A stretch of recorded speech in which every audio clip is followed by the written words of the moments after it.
What happens when one of Hollywood's most iconic voices walks onto a daytime talk show and refuses to play by the rules?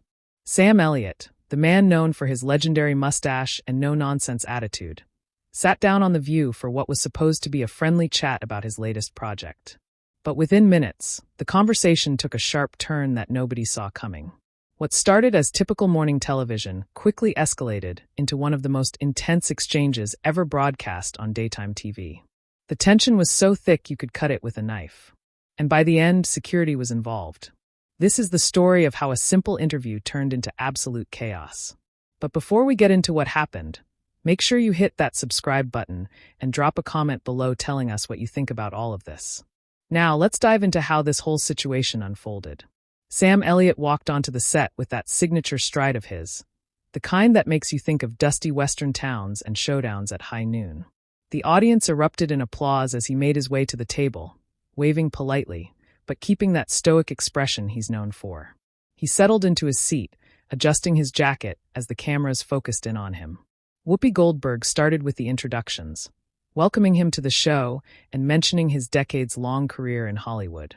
Sam nodded, thanking her with that deep, gravelly voice that's narrated countless commercials and brought characters to life on the big screen. Joy Behar jumped in almost immediately, not wasting any time with pleasantries.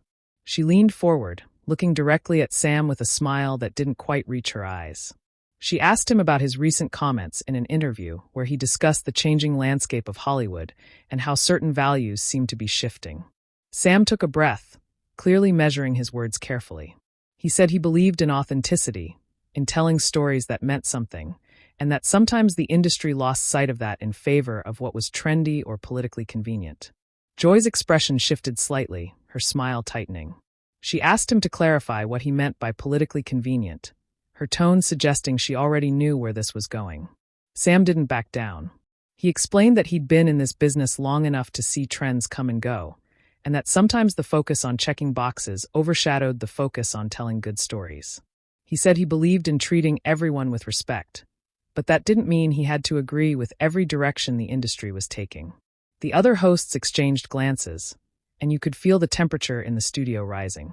Sunny Hostin chimed in, asking Sam if he thought diversity in storytelling was a problem. Sam shook his head slowly, his voice steady as he responded.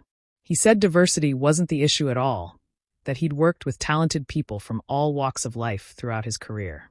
The issue, he said, was when the story became secondary to the message, when writers and directors were more concerned with making a statement than making something that resonated with audiences on a human level. Joy wasn't having it. She cut him off mid-sentence, her voice rising slightly as she pointed out that for decades, Hollywood had told the same stories from the same perspectives, and that maybe Sam was just uncomfortable with the fact that other voices were finally getting a chance to be heard. Sam's jaw tightened, but he kept his composure. He said he wasn't uncomfortable with anything except mediocrity, and that using diversity as a shield against criticism of poor storytelling was doing a disservice to everyone involved. The audience gasped audibly, and you could see Whoopi trying to steer the conversation back to safer ground. She asked Sam about his upcoming project, trying to redirect the energy in the room. But Joy wasn't done. She interrupted, saying that Sam's attitude was exactly what was wrong with the old guard in Hollywood, that they couldn't handle the fact that their time was passing and new perspectives were taking center stage. Sam turned to look at her directly, and for a moment, the studio went completely silent. He spoke slowly, deliberately, each word carrying weight. He told Joy that he'd earned his place in this industry through hard work and dedication, not through complaining about who came before him. He said he respected anyone who put in the effort to hone their craft, regardless of their background. But that respect had to go both ways. He wasn't going to apologize for having an opinion, especially not on a show that claimed to value different viewpoints. Joy laughed, but it wasn't a friendly sound. She said that having an opinion was one thing, but using a platform to diminish the struggles of marginalized communities was another. Sam's voice dropped even lower, that trademark rumble becoming almost menacing in its calmness. He said he hadn't diminished anyone's struggles, that he'd simply pointed out that quality should matter more than optics. He asked Joy directly if she thought audiences were stupid, if she believed people couldn't tell the difference between a story told well and a story told to fill a quota. The tension was unbearable now. Ana Navarro tried to interject, suggesting they take a commercial break, but Joy waved her off. She told Sam that his comments were offensive and that maybe he should reconsider whether he was the right person to be speaking on these issues. Sam leaned back in his chair, crossing his arms. He said he'd been speaking his mind for over 50 years, and he wasn't about to stop now, especially not because someone on a talk show told him to watch his words. Joy's face flushed red. She said that this was her show, that she and her co-hosts had every right to challenge guests who came on spouting outdated and harmful rhetoric. Sam raised an eyebrow, his expression almost amused. He asked her when honest conversation became harmful, when expressing a professional opinion based on decades of experience became something that needed to be silenced. He said if she couldn't handle a guest who didn't agree with her on every point, maybe she should stick to interviewing people who would just nod along and tell her what she wanted to hear. The audience was split now, some people applauding Sam's defiance while others looked shocked and uncomfortable. Whoopi tried once more to calm things down, reminding everyone that the View was about diverse perspectives and healthy debate, but Joy wasn't listening. She told Sam that there was a difference between debate and disrespect, and that he'd crossed a line. Sam shook his head, his voice rising for the first time. He said the only line being crossed was the one where people weren't allowed to have honest conversations anymore without being labeled or attacked. Joy stood up from her chair, pointing at Sam. She said she didn't have to sit here and be lectured by someone who clearly didn't understand the realities of the modern world. Sam remained seated, looking up at her with that steely gaze. He told her she was proving his point, that instead of engaging with what he was actually saying, she was resorting to theatrics and accusations. He said that was the problem with so much of modern discourse, that people were more interested in performing outrage than actually listening. That was apparently the final straw. Joy turned to the producers off camera and said she wanted Sam removed from the set. The audience erupted in a mixture of boos and cheers, the whole studio descending into chaos. Whoopi was trying to restore order, her voice barely audible over the noise. Sam just sat there, calm as ever, waiting to see what would happen next. Security personnel began moving toward the table, and you could see the other hosts looking at each other in disbelief. Sarah Haynes was visibly upset, saying this wasn't how things should be handled, that they could work this out. But Joy was adamant. She said Sam had been disrespectful, and that she wouldn't continue the show with him present.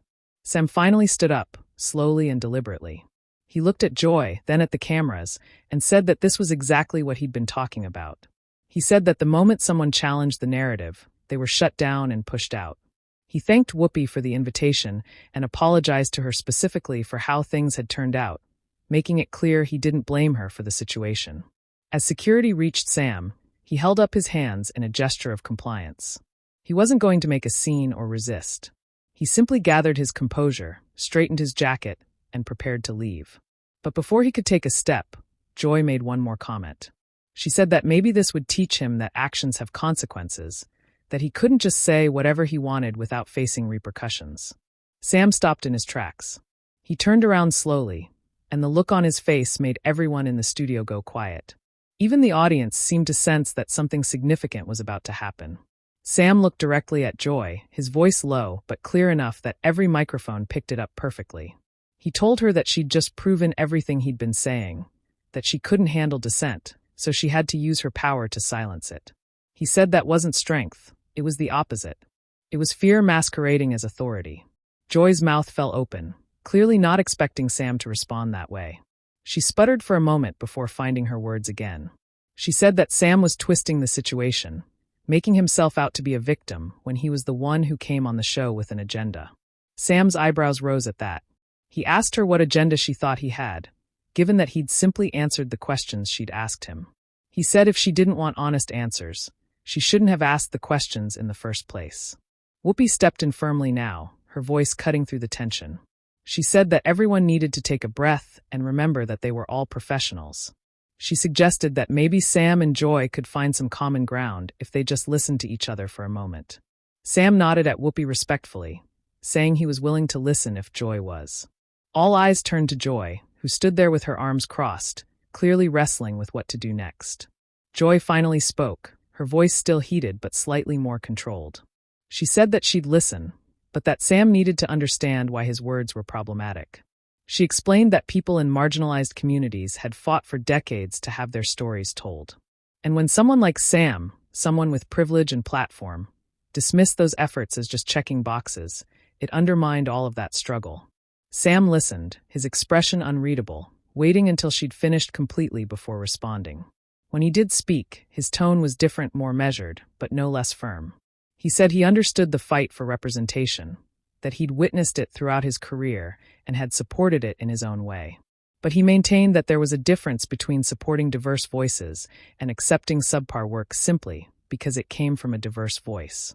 He said that holding everyone to the same standard of excellence was the real sign of respect, not lowering the bar and pretending that was progress. Joy shook her head vigorously. She said Sam was creating a false equivalence, that he was acting as if the playing field had ever been level. She pointed out that for every person of color or woman or member of the LGBTQ community who got a chance to tell their story, there were dozens who didn't, simply because the gatekeepers didn't think their perspective was marketable. She said that maybe some of the work Sam considered subpar was actually just different from what he was used to, and that his discomfort with it was more about his own limitations than the quality of the work itself. That struck a nerve. Sam's jaw clenched, and he took a step forward, though not in a threatening way. He told Joy that she didn't know him, didn't know what he'd seen or who he'd worked with or what he valued. He said she was making assumptions about him based on nothing more than the fact that he'd expressed an opinion she disagreed with. He asked her if that was really the standard now, if anyone who questioned the prevailing narrative was automatically labeled as closed-minded or bigoted. The audience was completely riveted, some people nodding along with Sam, while others looked upset by his words. Sunny Hostin jumped back in, her legal background evident in the way she framed her question. She asked Sam if he could name specific examples of what he considered poor storytelling that was being excused because of diversity initiatives. Sam paused, clearly thinking about whether to go down that road. He said he wasn't going to name specific projects because that wasn't his point. His point was about the principle, about the fact that criticism had become taboo if the subject matter involved certain protected categories. Joy scoffed at that. She said that criticism had always existed and always would, but that Sam needed to examine why he felt so threatened by the idea that the industry was changing. She suggested that maybe his real issue wasn't with quality at all, but with the fact that stories about white cowboys and rugged individualism weren't the default anymore. Sam's eyes narrowed at that comment. He said Joy was now putting words in his mouth, attributing motivations to him that he'd never expressed.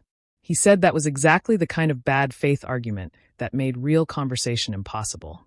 Anna Navarro tried to find middle ground, saying that perhaps both Sam and Joy had valid points, that the conversation about representation and quality didn't have to be either or.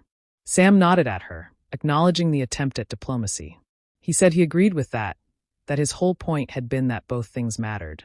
But Joy cut Anna off, saying that Sam had made it very clear where his priorities lay and that trying to both sides this issue was missing the point entirely. Sam's patience was clearly wearing thin. He told Joy that she seemed determined to make him into a villain no matter what he said, that she'd already decided who he was before he'd even sat down. He said that kind of prejudgment was ironic coming from someone who claimed to champion open-mindedness and acceptance. Joy's face reened again, and she said Sam had no right to lecture her about prejudgment, when his entire argument was based on nostalgia for a time when people like her to fight twice as hard for half the recognition. The exchange was getting more personal now, moving beyond the original topic into something raw. Sam said he'd never claimed the past was perfect, that he knew Hollywood had serious problems with discrimination and exclusion.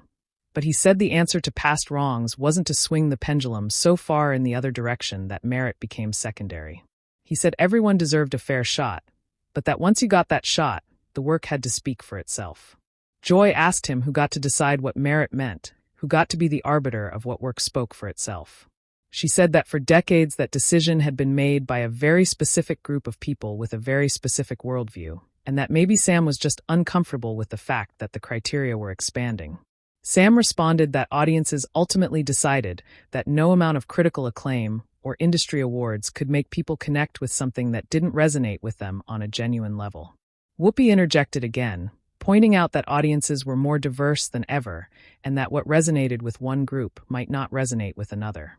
She said that was actually a good thing, that it meant more people could see themselves reflected in the stories being told. Sam agreed with that, saying he had no problem with niche audiences or specific perspectives. His issue, he repeated, was when the focus on representation overshadowed the focus on craft. Joy practically exploded at that.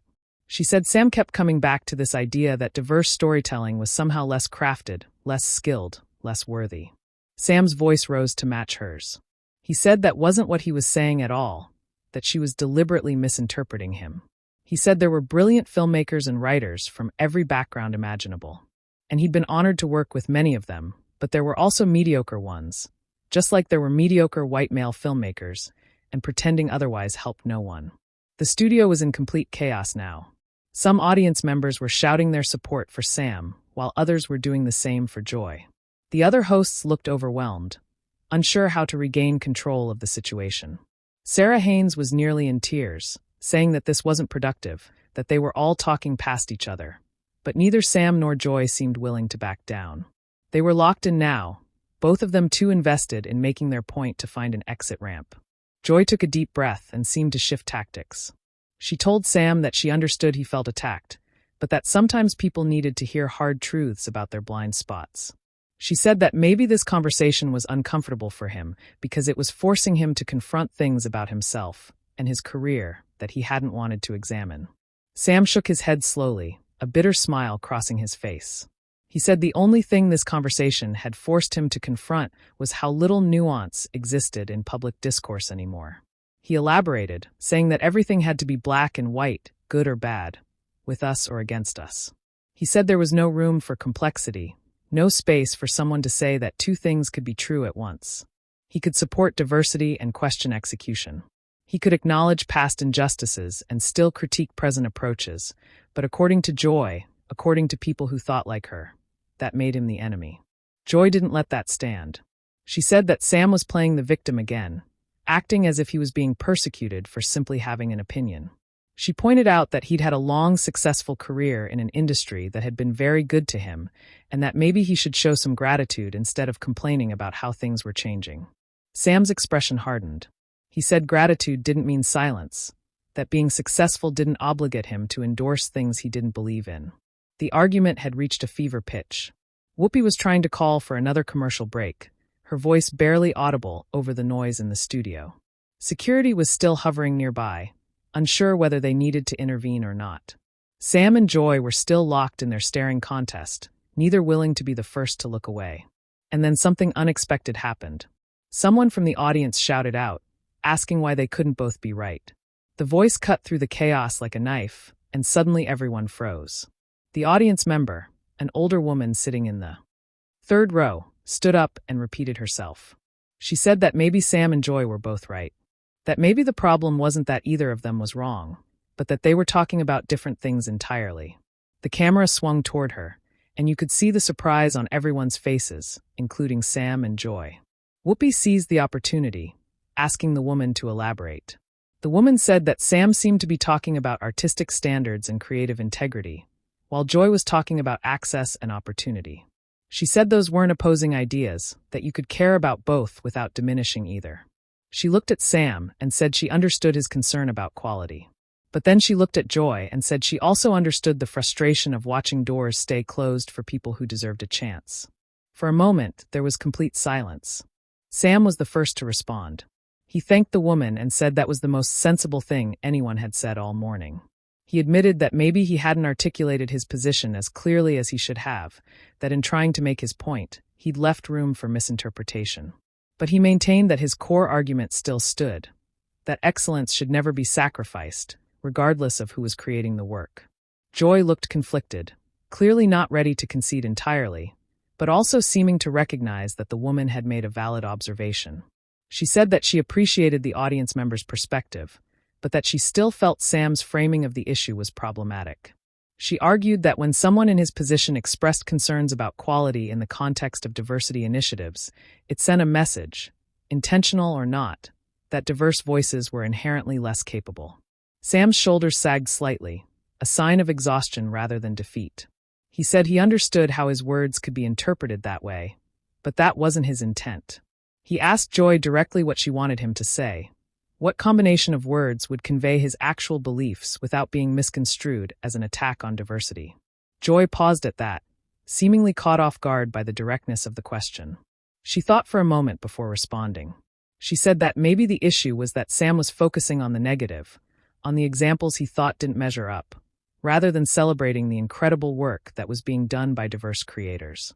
She suggested that if he used his platform to highlight the excellent storytelling coming from underrepresented voices, people might be more receptive to his critiques when he did offer them. Sam nodded slowly, considering her words. He said that was fair, that he probably did focus too much on what frustrated him rather than what inspired him. But he pushed back slightly, saying that celebrating the good didn't mean ignoring the mediocre, and that honest criticism was a form of respect, not disrespect. He said, "If you really believed in someone's potential, you held them to high standards rather than making excuses for them." Sunny Hostin jumped in, saying that the problem with that logic was that diverse creators often faced harsher criticism than their white counterparts, that they weren't given the same grace or room to fail. She said that when a movie directed by a white man flopped, it was just a bad movie. But when a movie directed by a woman or person of color flopped, suddenly it became evidence that diversity initiatives were failing. Sam frowned at that, clearly troubled by the implication. He said that if that was true, and he didn't doubt that it was in some cases, then that was a problem that needed to be addressed. But he argued that the solution wasn't to lower standards or shy away from honest critique. It was to apply those standards fairly and consistently across the board.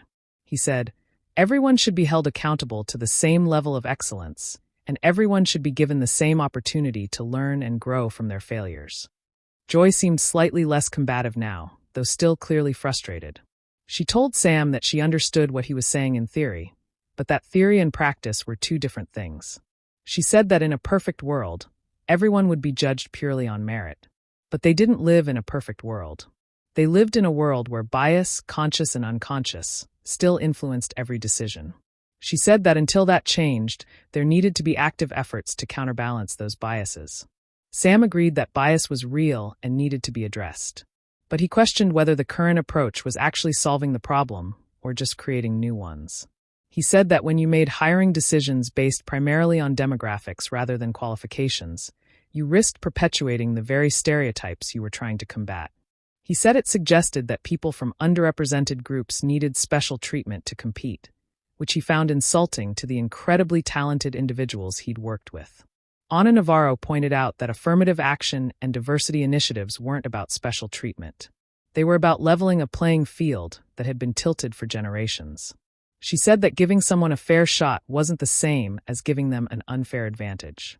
Sam said he understood the distinction, but that he'd seen situations where the pendulum had swung too far, where qualified people were passed over specifically because they didn't check the right demographic boxes.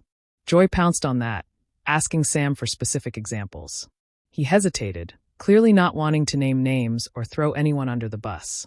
He said he wasn't going to air other people's dirty laundry on television, but that anyone who'd been in the industry as long as he had knew these situations existed.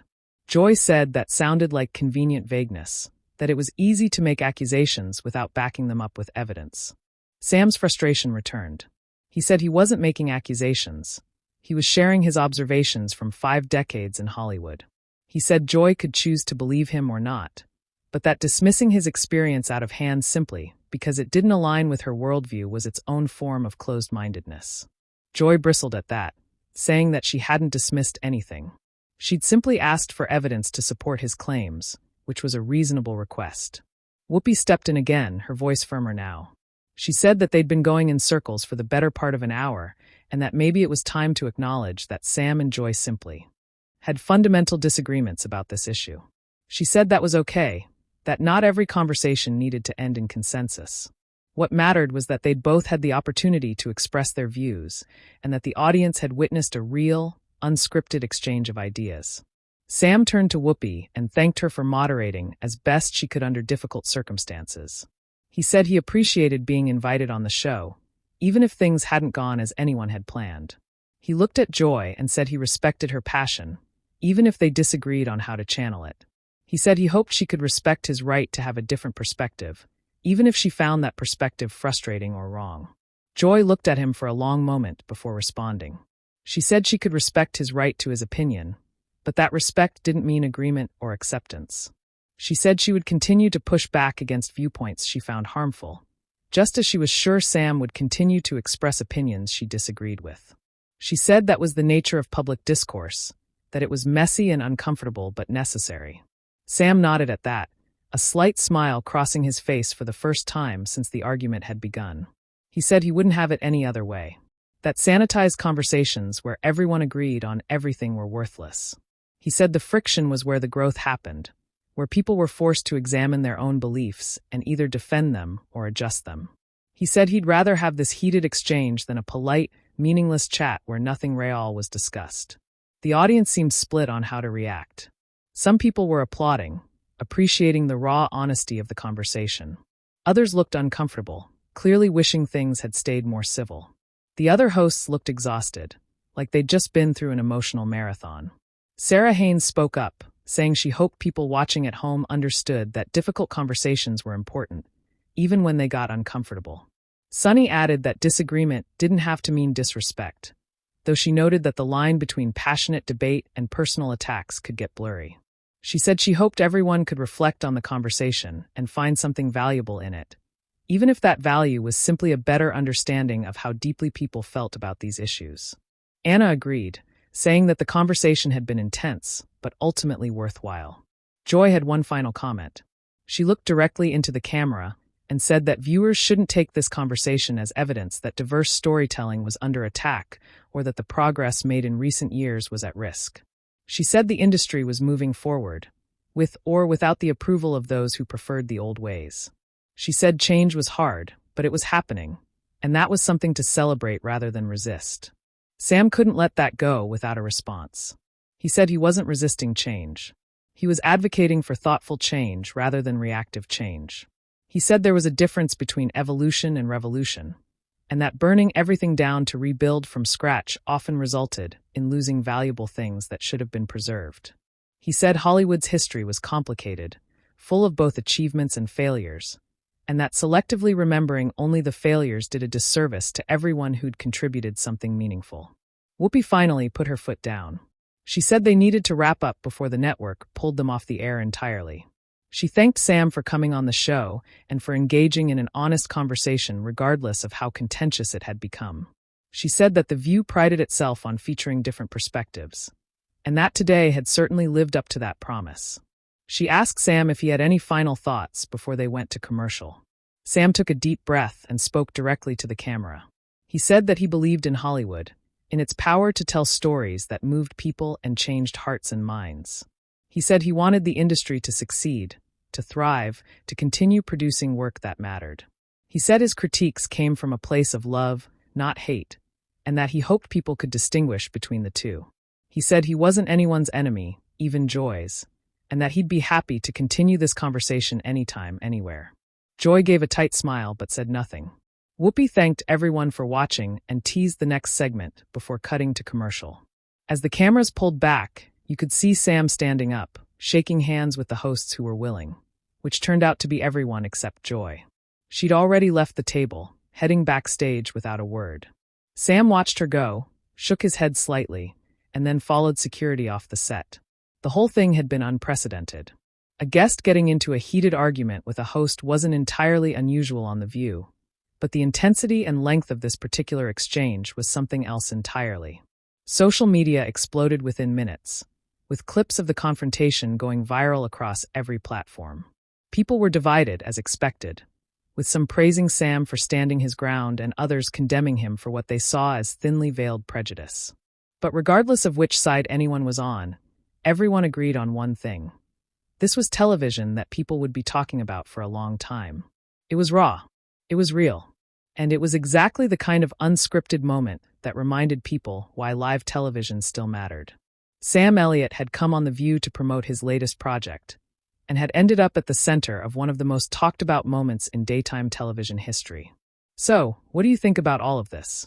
Was Sam out of line, or was he just saying what a lot of people in Hollywood are thinking but are too afraid to say? Drop a comment below and let us know where you stand. And if you haven't already, make sure you hit that subscribe button, because we're going to keep bringing you stories like this that get people talking. What other celebrity interviews do you think went too?